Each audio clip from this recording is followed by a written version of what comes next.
it makes sense that you would use certain instruments or play it a certain way, but the sensibility is the feel of it, right? And that is something that we learn in our culture. That's cultural osmosis, you know.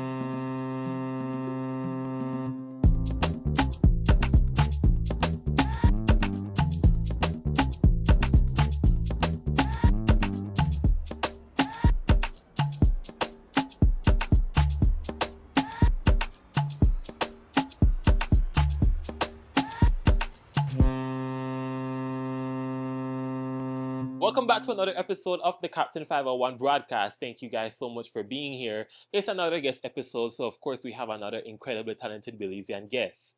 She has over 30 years of experience developing music, culture, and arts in Belize. She's the founder and current director of the Belize School of Music. She has spearheaded the first ever collaborative Belizean music album, and she has represented the country all across the world through music.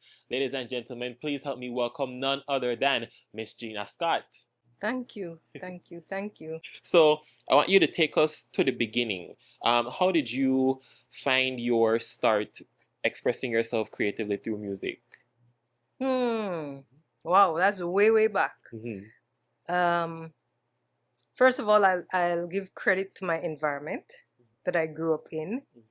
So when you grow up in an environment where you see people making music and you hear music being made, it becomes normalized, right? I went to a kindergarten that had shows that would put us on stage and put on costumes, and that kindergarten had a piano and we would sing every day, every morning. So it was that kind of a setting I grew up in. I don't recall ever having a hunger to play music. I enjoyed it.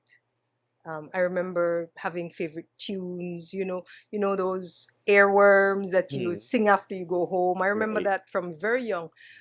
But I think it was my mom's idea for me to start piano lessons.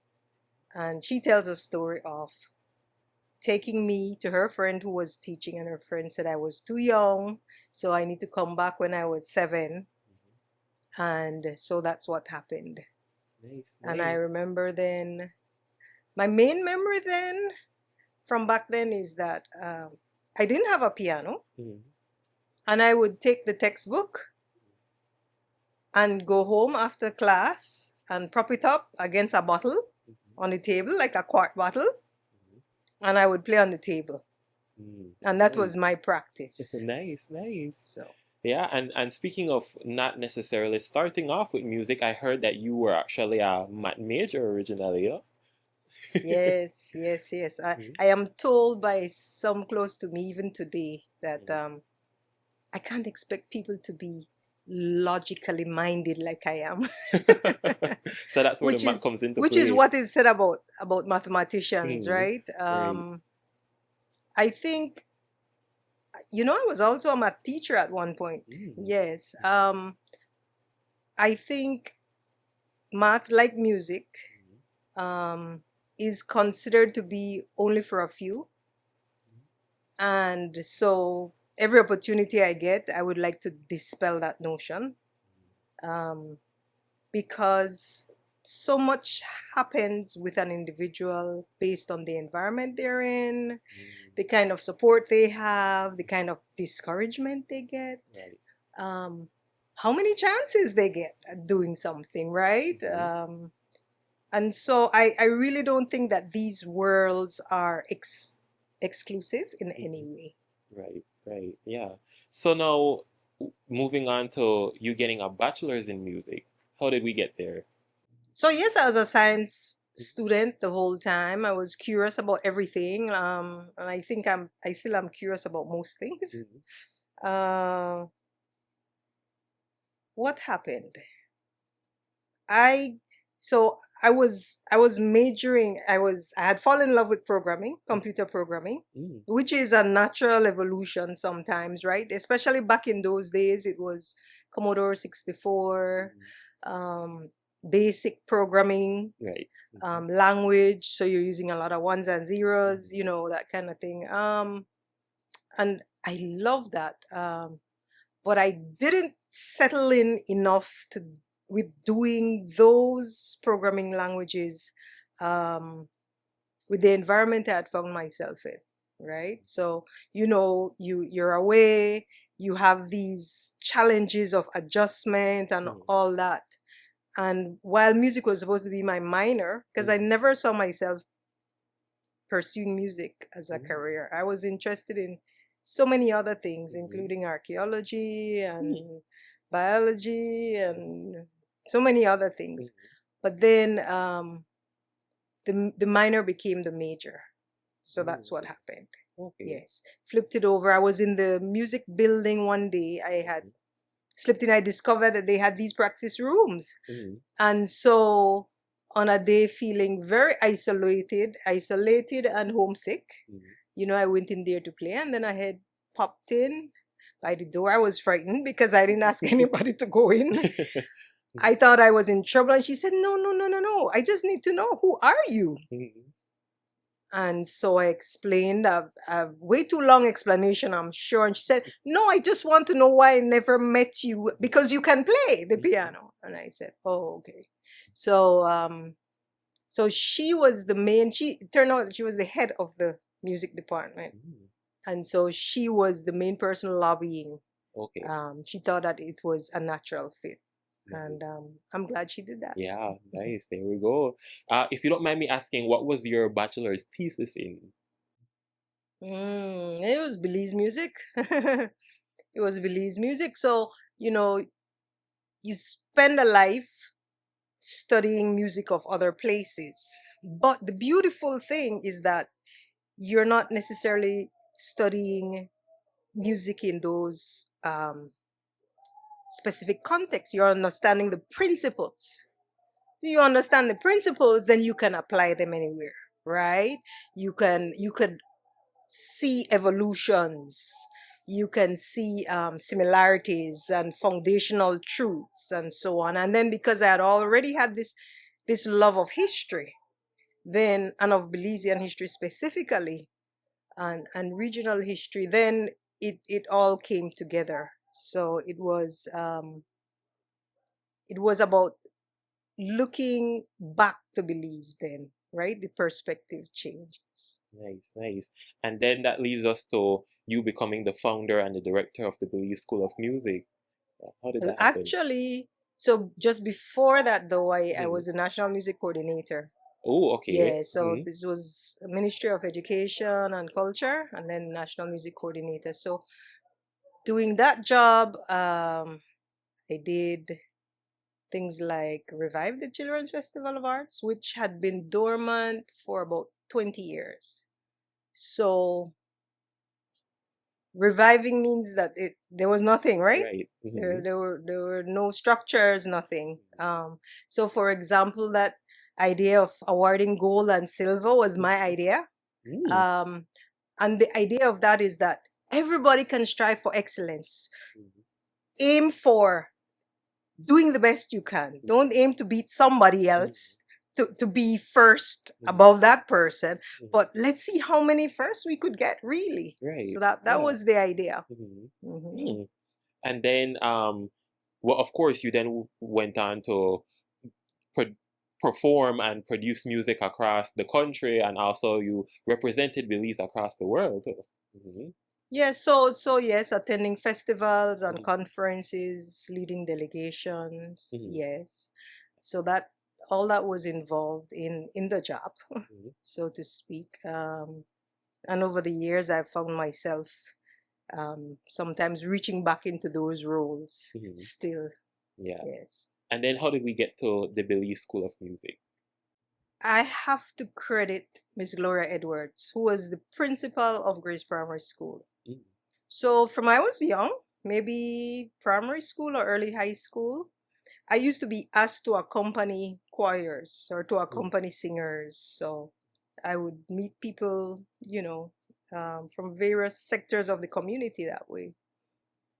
And so I got to know Miss Edwards in that way. She had asked me to accompany her choirs, because she had 3 in one school. Yes. And then it turned out that we continued the relationship. So this was from when I was very young. So by the time I was working as this national music coordinator, I had known her for a while, and she kept saying, this so and so really needs some help, and so and so. I'm like, and so it took a while, because now remember I didn't study music education, right? And because I was so deep into other aspects of music, then my mind was not, it was almost like I felt like I needed a completely new brain. And so it took a while, but once I decided to do it, I took every course I could take and ordered every book I could order, and and so I have grown in that role. Season 2 of the Captain 501 broadcast is brought to you by the National Institute of Culture and History, NICH.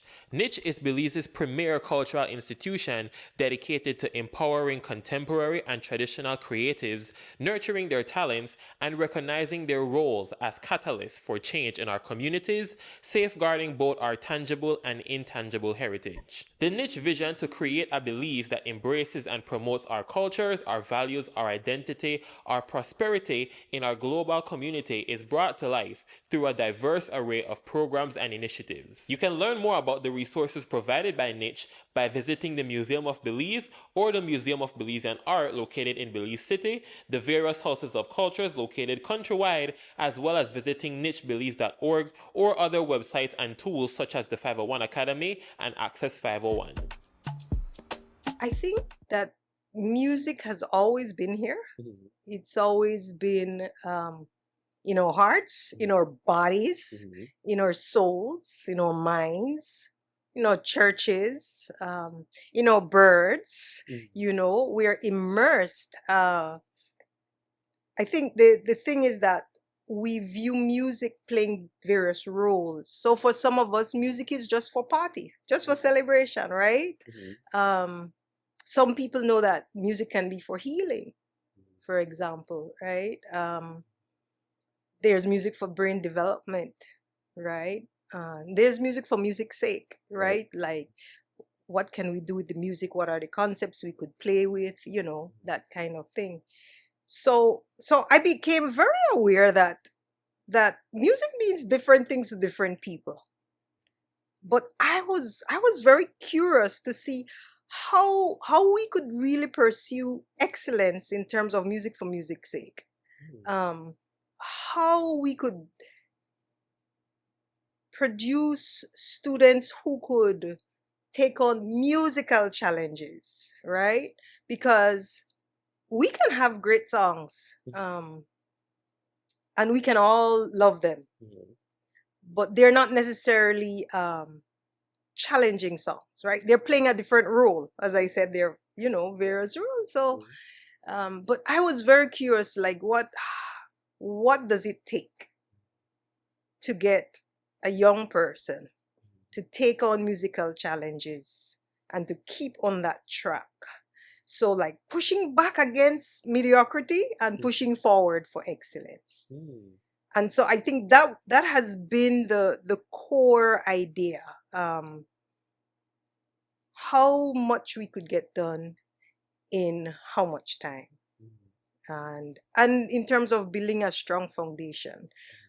We're very musical people in Belize. We could have music with no music schools.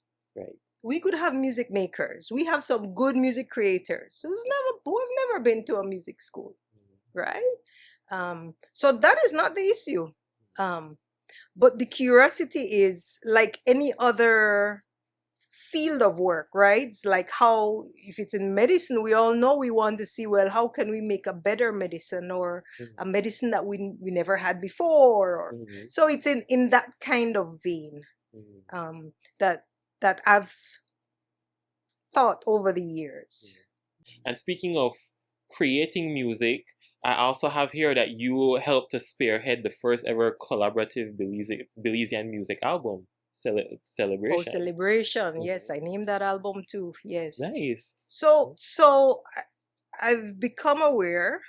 I became aware years ago that we didn't have one album that had people of all ages in Belize, from all over the country, from diverse backgrounds, singing various languages, um, and having all of various genres represented. And so when Francis Reno said, "I have a work," I said, and I heard what it was about, I said, we should make an album. And then my colleague at the time, Bev Smith Lopez, said, well, he should be commissioned. So that is how the work became a national work. He was commissioned by the government. But what he had were some specific songs. And then what became the album is what I basically fleshed out in terms of creating an entire entity, so that something that's cohesive, right? I guess the idea was to try to represent Belize, like to explore and to play around with the notion of the question of really what is Belizean, what is Belizean identity, and to play around like that. But that song that you hear every morning on Love FM comes from that album, that Good Morning Belize. Yes. Nice. So people may not know the album directly, or they may not, get the reference, but they know the music from it. Yeah. They certainly know the music because there were lots of well-known artists on there,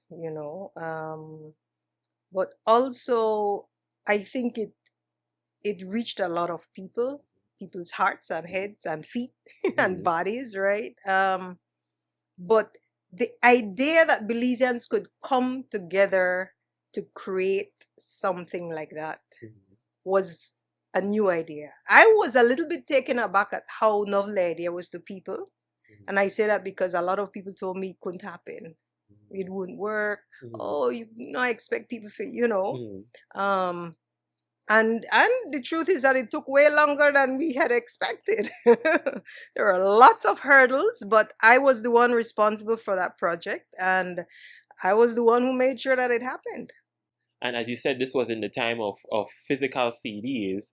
I'm not sure exactly if it's available on digital, but I also know that Niche is currently working on the Belize Music Project. So I think that would be one of the main albums that I would like to see become digitized and put on the modern digital spaces. Because it's still, even though it comes from an era of physical copies, it's still music that's being listened to and heard and loved up to this day.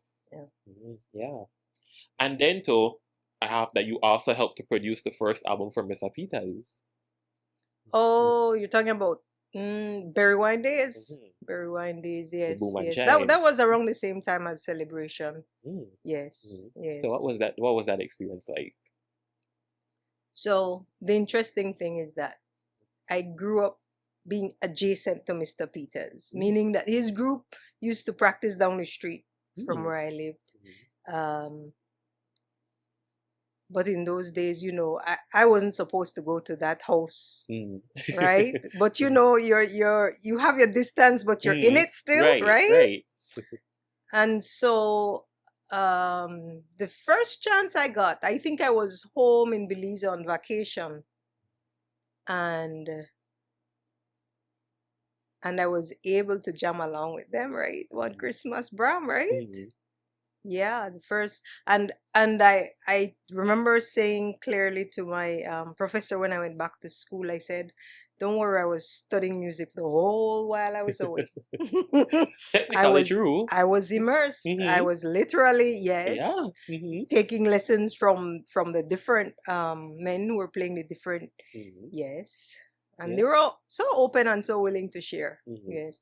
You see, the thing is, there's also the idea of music for the head, and so music that you might want to just listen to and analyze and so on. But also there's this idea of music for your senses, right? How it makes you feel. Like you don't have to be able to explain anything at all, right? and it's a switch in the way of thinking as a music maker. Not to say that they're totally exclusive. You could have music for the head and have it be full of emotion still, but do you know what I mean? Like vibes music, right? Yeah. You know, they could play that same rhythm the whole song. The rhythm don't have to change, right? Once the vibe's right. Yeah. So this idea of sense, right? The music sense, and then what I like to think of as sense and sensibility, because they're a little bit different, right? Like, yeah, it makes sense that you would use certain instruments or play it a certain way, but the sensibility is the feel of it, right? And that is something that we learn in our culture. That's cultural osmosis, you know. Yeah, well said, well said. And I have told that you were also instrumental in designing and delivering some of the music courses at both Galen and the University of Belize, right? Oh, you really did some digging. Uh-huh. So I don't remember the year. Way back, yes. I suspect it was the first music course at UB. It was a music appreciation course. And of course I had a section on Belize music as well, right? And the idea was I believe there were several teachers in the course and also artists. So people like Althea Seeley were in my class, right? And again, this idea of studying another facet of the arts from a different angle, it only helps to strengthen us. Nice, yeah. And of course, the hard work pays off because you received some awards, including one for choral conducting and then another one from none other than Dr. Lord Rayban himself for your service to Belizean music. Yes, I've been terrible at keeping track. So I never considered myself a choral conductor. Could you give us a bit of history of what that means to be a choral conductor? So choral, the word choral is from choir, and conductor means to direct traffic, right? And to make decisions, right? Yeah, it's a leadership role. You know, you make decisions and you hand them down, but it's all in the aim to get the result that everybody wants, right? But I've spent so many years working with choral conductors as accompanies and running rehearsals with choral conductors and some good ones in Belize and abroad that I think I've learned some things along the way, and I've been able to use that. And you get people together to make music, it's the bottom line should be fun and satisfying. Yes, even if it's challenging. Where are some places that music has taken you? Some of your favorite places? I also find the music in the places I find myself too, right? But you want to know in terms of travel? Well, I have not let geography stop me from pursuing a course. So that for a big chunk of my early working life, I would say maybe first 15 years, I've taken courses whether it's in England or the US, tons in the US, in Jamaica, attending workshops in Brazil. Yes, so, and in the end, you know, it's the same thing we're talking about every time, right? Yeah. There's some basic musical principles, right? And it's a matter of how do we convey them and what approach. So it's like if you think of language, right? If all the places that speak English, but it's a different accent and there are different ways of approaching it, and there are different isms and idiosyncrasies. So for me, I don't live my life in music in terms of my worldview, I would say. Um, I think more about being a human, and so I'm fascinated by us humans, and this idea of making sense of it all, right? And asking the questions, sometimes the ones that don't have answers. um, so to think about Inspirations. I really think a lot of people. If I had to choose one, I'd have to say my mother. And I would say my mother because as time goes on, and even until recently,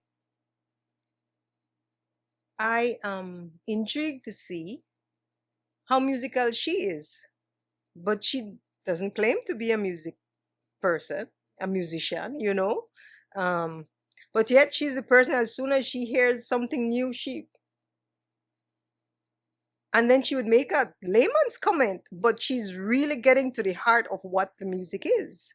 Her power of recall for melodies, and there's so many things very musical about her, although she's never played. And it has allowed me to really appreciate every single human person. I really think that everybody is musical, even though some will tell you, mm, I don't got it. And and that again is from the approach of you have to be born as opposed to be nurtured in something, right? What advice would you give to up and coming musicians or, youths who maybe want to pick up an instrument, but they just need that little bit of encouragement?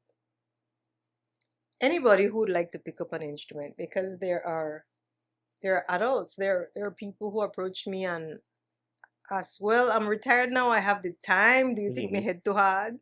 you know Mm-hmm. I get that kind of question. And no, it's never too late. There are actual music books entitled It's Not Too Late, or music lessons the second time around, because maybe they started and quit as a child and then they want to pick it back up. So for any person, and a young person too, um, just do it. Just use what you have. Start where you are. Um, and don't let anybody's concept and perception of what music is or isn't Mm-hmm. stop you.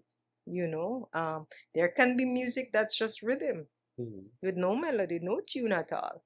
you know um, there are all kinds of music, and I think that by us keeping a broad scope in terms of perception, then it widens the space for everyone to enter. What would you say is the importance of connecting music with culture, especially in our country of Belize? So music is culture, and Mm-hmm. culture is music. um, but when we think about music, we think about sound, right? That's Mm-hmm. basically what music is, Mm-hmm. right? That is what differentiates it, right? They're sound waves, um, in its simplest form. That's what it is, right? In my research life, I have been able to rediscover, because some of these people that I'm meeting now in my research life are people who I knew as a child, but I wasn't able to appreciate what they were doing. Um, but to rediscover them and to see the quality, to realize now that I have more experiences to compare to, right? That the quality of what we've had in Belize is world quality, and it's undisputed Mm-hmm. if we look at it, if we look at the actual music. Mm-hmm. And so I need everybody to realize this, because we can't assume that there's anything lesser from the past. We can't assume that there's a reason why we should reach for lower. I think we owe it to those who came before us Mm-hmm. to meet the level where they were and then surpass that, right? And I understand it's difficult to do that if we don't even know what they've done, Mm-hmm. right? If we haven't heard what they've done, if we haven't experienced it. When I was a little girl going to piano lessons, students would sit around in my teacher's living room, and you go there and you play too much foolishness, and the gallery tell you, "Cha!" right? Mm-hmm. So this idea of standards and expectation, right, was there in many ways, right? And what we have to do is to just, those of us who are actively working in the arts, is to understand that there's this quality. It's in us. Mm-hmm. We have to do some work. Mm-hmm. Yes. Just like gold in the mine, it's not going to come out on its own, Mm-hmm. right? Or oil or any other resource, right? Valuable resource. We have to do the work, but that we have to reach up, right? Yeah. And I think to going back to the Celebration album, I think that that's one of the reasons too why that album is such a timeless classic, because it unites all different walks of life, all different cultures, and it's something that you don't have to be from a specific culture, or you don't have to listen to one type of music in order to understand it. So yeah. That was the idea. Yeah, and perfectly executed. Thank Yeah. you. Well, that brings us to the end of our episode. A very special thank you to our guest for today, Miss Gina Scott, for making her way over for this episode of the Captain 501 broadcast. And a special thank you to you guys as well for watching. If you want more episodes, check us out, the Captain 501 broadcast on YouTube, Apple Podcasts, and Spotify. And we will see you guys in the next episode.